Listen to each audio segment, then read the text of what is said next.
not unusual for car manufacturers to go on joint ventures and then bring very similar products to the market. But did you know that the Mercedes GLA had such a twin? Well, here's the sibling.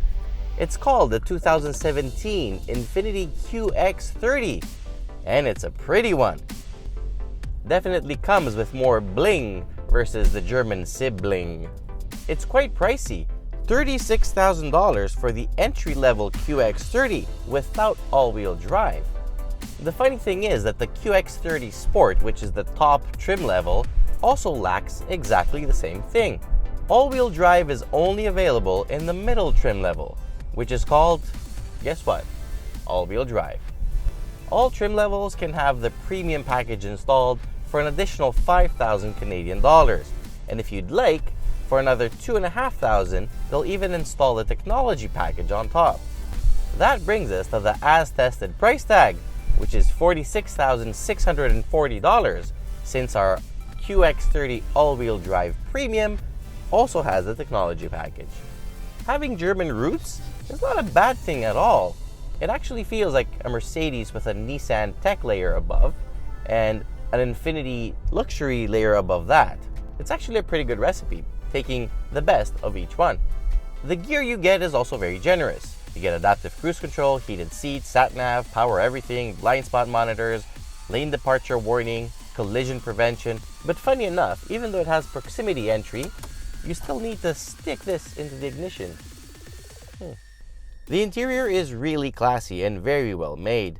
The stitched leather on the dash and mostly soft materials are definitely the highlights. There are some odd things though. For example, Infiniti wanted to be cooler than Mercedes, so they got rid of the column shifter and they brought it here.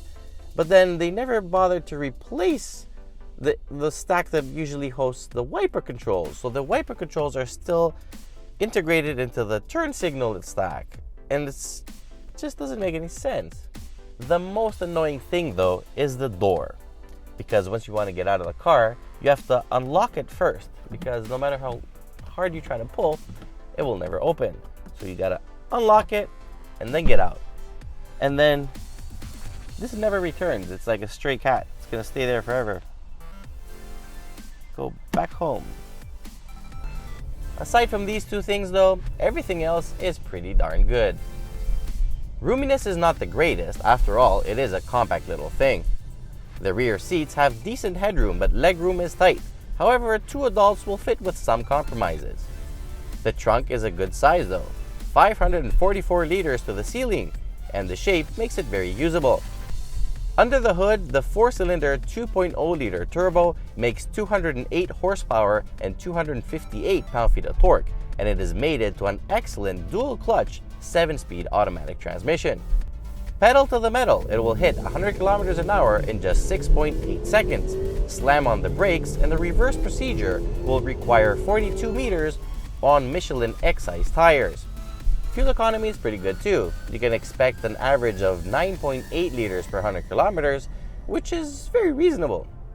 The brake pedal feels really good. The steering is light and a little bit numb, but overall this thing is pretty fun to drive.